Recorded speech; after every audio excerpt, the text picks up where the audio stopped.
والذین جاہدوا فینا، یہ میں نے عرض کیا تھا کہ سورہ عنکبوت کے اندر لفظ جہاد آ رہا ہے، لیکن یہاں پہ لفظ جہاد کس معنی میں ہے؟ اصطلاحی معنی میں نہیں ہے بلکہ لغوی معنی میں ہے۔ جاہدو کا مطلب ہے جن لوگوں نے ہمیں پانے کے لیے، فی نہ آ گیا، فی سبیلنا نہیں ہے، فی نہ کا مطلب جن لوگوں نے ہمیں پانے کے لیے مشقتوں کو برداشت کیا، بہت سی تکلیفوں کو اللہ کے لیے قربان کیا، الحمدللہ ثم الحمدللہ ثم الحمدللہ۔ اس وقت میں اور آپ اس میں شامل ہیں، گرمی ہے، لیکن گرمی کو کا روزہ کیوں برداشت کر رہے ہیں؟ پیاس بھی لگتی ہے، شام تک نڈھال بھی ہو جاتے ہیں، لیکن کیا کرتے ہیں؟ اللہ کی خاطر گرمی کو برداشت کیا، اللہ کی خاطر روزوں کو برداشت کیا، حرام کو اللہ کی خاطر چھوڑا، ہر چیز کو چھوڑا۔ تو یہ اللہ کی خاطر بھاگ دوڑ کی، ہجرت کی تو اللہ کے نام پر کی، جہاد کیا تو اللہ کے نام پر کیا، دعوت اور تبلیغ میں کڑوی کسیلے باتیں صحیح اللہ کے نام پر کہیں، شریک پردہ کیا، لوگوں نے کتنی باتیں سنائی، تو لوگ بھی کٹ گئے، دوست بھی کٹ گئے، محفلیں بھی بدل گئی، وہ رونقیں بھی نہ رہیں، ان ساری چیزوں کو کس کے لیے برداشت کیا؟ اللہ کے لیے برداشت کیا۔ والذین جاہدوا فینا، ان لوگوں نے جو ہمیں پانے کے لیے مشقتوں کو برداشت کیا، تو اللہ کی طرف سے کیا ہوتا ہے؟ لنہدینہم سبلنا، ہم ان کے لیے اپنے راستے کھول دیتے ہیں۔ اچھا، یہاں پہ اللہ نے سبیل نہیں کہا، سبل کہا۔ سبل کا مطلب راستے ہیں۔ اس کا مطلب کیا ہوا کہ ہر انسان اس کی کیفیت جدا ہے۔ ڈاکٹر عبدالحی عارفی صاحب رحمۃ اللہ علیہ ایک بڑی آسان مثال سے بات کو سمجھاتے تھے۔ آج اللہ کا شکر ہے ہمارا جو ہدف ہے وہ الحمدللہ پورا ہو ہی رہا ہے۔ اب سورہ روم ہے، سورہ روم کے 2 رکوع تقریباً کر لیں گے تو بات تقریباً ہماری پوری ہو جائے گی۔ ڈاکٹر عبدالحی عارفی صاحب رحمۃ اللہ فرماتے ہیں کہ دیکھو، ایک آدمی ہے جو فارغ ہے، جیسی اذان ہوتی ہے وہ مسجد میں چلا جاتا ہے، آرام سے جا کے سنتیں پڑھتا ہے، تلاوت کرتا ہے، ذکر کرتا ہے، اور پھر نماز کھڑی ہوتی ہے تو نماز میں تکبیر اولیٰ سے شامل ہوتا ہے، پھر وہ سنتیں پڑھتا ہے، پھر 2 نفل پڑھتا ہے، اور پھر آرام سے واپس آتا ہے۔ اور ایک آدمی وہ ہے جو ساتھ میں جاب کرتا ہے، اس کو 1 بجے چھٹی ہوتی ہے، وہ جلدی جلدی کھانا کھاتا ہے، بھاگتا دوڑتا آتا ہے تو وضو کرتا ہے، اتنی دیر میں جماعت کھڑی ہوتی ہے، بھاگتے دوڑتے وہ جماعت سے نماز پڑھتا ہے، اور نماز پڑھنے کے بعد پھر جلدی جلدی سنتیں پڑھتا ہے، واپس بھاگتا ہے اپنی ملازمت میں۔ تو دونوں آدمیوں میں سے خشوع کس کا زیادہ ہے؟ کیوں یعنی بھائی، پہلا آدمی وہ تھا جو فارغ تھا، تکبیر اولیٰ کے ساتھ اذان کے وقت ہی مسجد میں آ گیا، سنتیں بھی پڑھی، نفل بھی پڑھی، تلاوت بھی کیا، ذکر بھی کیا، اطمینان سے سب کچھ کیا۔ وہ آدمی بیچارے نے سارے کام بھاگا بھاگا کیا، تو خشوع کس کا زیادہ ہوگا نماز میں؟ جو فارغ آدمی اس کا زیادہ ہوگا۔ حضرت نے فرمایا کہ جو بھاگتا ہوا ہے اس کا خشوع زیادہ ہے، اس کا خشوع زیادہ ہے۔ کیوں؟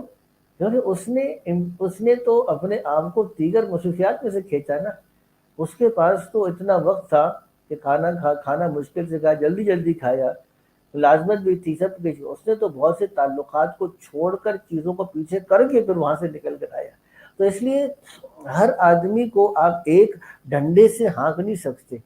تو کسی آدمی کا غالباً حضرت مبارک بن دینار کا انتقال ہوا، کسی نے پوچھا حضرت کیا بنا؟ کہا کہ اللہ نے بڑا کرام کیا، لیکن میرے گھر کے جو گلی کے نکڑ پر ایک لوہار رہتا تھا، جو لوہار کو ملا وہ مجھے نہیں مل سکا۔ تو بڑے حیران ہوئے وہ صاحب، اٹھے اور جا کر لوہار کے گھر گئے تو پتہ چلا اس کا بھی انتقال ہوا کچھ عرصہ پہلے۔ بیوی سے پوچھا، کہ سادہ سا آدمی تھا، لوہار تھا، صبح سے لے کے شام تک لوہا کوٹتا رہتا، لوہا کوٹتا تھا، تو کوئی خاص عمل کہتا نہیں، کوئی خاص عمل نہیں تھا۔ ہاں 2 باتیں اس کی بڑی منفرد تھیں۔ ایک بات تو یہ ہے کہ لوہا کوٹتے کوٹتے جیسے نماز کا وقت آتا فوراً سے ہتھوڑا پھینک دیتا اور نماز کی تیاری میں لگتا۔ تو اسی کہ رات میں جب آتا اور آ کر لیٹتا تو سامنے دیکھتا مبارک بن دینار رحمۃ اللہ علیہ، وہ اپنے بالا خانے میں کھڑے ستون کی طرح لمبی نماز پڑھتے۔ تو ان کو حسرت سے دیکھتا کہ یا اللہ کتنے نیک آدمی ہیں، کاش میرے پاس وقت ہوتا تو میں بھی ایسی لمبی لمبی نماز پڑھتا۔ تو حضرت مبارک بن دینار نے کہا، اس حسرت پر اس لوہار کو وہ ملا جو مجھے نہیں مل سکا۔ اسی لیے فرمایا کہ ہم کون سا آدمی کس جگہ پر ہے. ہمارے شجاعت الہی صاحب مشرومز والے، ان کا میں نے پہلی واقعہ سنا تھا، غالباً یہ باہر کے ممالک میں کسی جگہ پہ گئے تھے، ارجنٹینا کا پتہ نہیں کس جگہ واقعہ سنا رہے تھے، تو وہاں پہ ڈائریکٹریز کے ذریعے سے لوگوں کے نام پتہ کرتے ہیں کہ مسلمان کون ہیں. تو ایک لڑکی کا پتہ چلا، فاطمہ نام ہے اس کا. تو اس کا ایڈریس لے کے وہاں پر گئے، بیل بجا رہے تھے لیکن کوئی نہیں نکلا. تھوڑی دور دیکھا کہ ایک کوئی خاتون نکل کے ان کی طرف دیکھ رہی ہے. تو انہوں نے کہا کہ وہ بھی دیکھنے سے مسلمان لگتی ہے، اسکارف وغیرہ پہنا ہوا ہے، چلو اس کے پاس چلتے ہیں. ادھر چلے گئے. اس سے پوچھا، اس نے کہا میرا نام فاطمہ ہے. تو انہوں نے کہا وہ، کہتے نہیں وہ علیحدہ فاطمہ ہے، میں اور ہوں. تو اس نے اپنا بتایا کہ جی میں نے طلب پیدا ہوئی، میں نے کچھ تحقیق کی تو مجھے اسلام کے بارے میں پتہ چلا تو میں مسلمان ہو گئی، لیکن میں آج تک میں کسی مسلمان سے نہیں ملی تھی. میں کچھ عرصے سے اللہ سے دعا کرتے تھے یا اللہ مجھے مسلمانوں سے ملا تو دے تاکہ مجھے پتہ چل جائے کہ مسلمان ہوتے کیسے ہیں.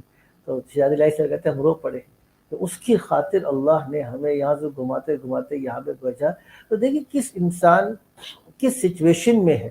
تو ہم دوسروں کے بارے میں کوئی حتمی رائے قائم کرنا، پاس اور فیل کرنے کا، یہ تو اللہ تعالیٰ چاہتے ہیں نہ دینا سبلنا. کوئی آدمی کسی بھی کیفیت میں ہو، کس مسئلے میں گرفتار ہو اور وہ اپنے آپ کو کتنا گناہ گار سمجھتا ہو، لیکن اگر ہمارے خاطر اس نے قربانی کا ارادہ کیا، ہم اپنے راستے اس کے ضرور کھولیں گے. اسی لیے ایک وظیفہ تو پکا ہے عمران بھائی، ایک وظیفہ بتا دوں یا رہنے دوں؟ آپ کو تو پتہ ہے، کئی دفعہ بتایا آپ لوگوں پہ، آپ لوگوں کو بتایا. وہ ایک ہی وظیفہ ہے کہ روزانہ اللہ سے اپنی اصلاح کی دعا کر لو، 2 رکعت پڑھ لو تو بہت اچھی. یہی ایک وظیفہ. اس کے بعد یہ ممکن نہیں ہے کہ آپ اللہ سے اخلاص سے آپ دعا مانگو اور آپ کو اللہ تعالیٰ اس مصیبت میں سے نہ نکالے. آگے چلیے گا، ان اللہ لمع المحسنین، اور بے شک کہ اللہ نیک لوگوں کے ساتھ ہیں.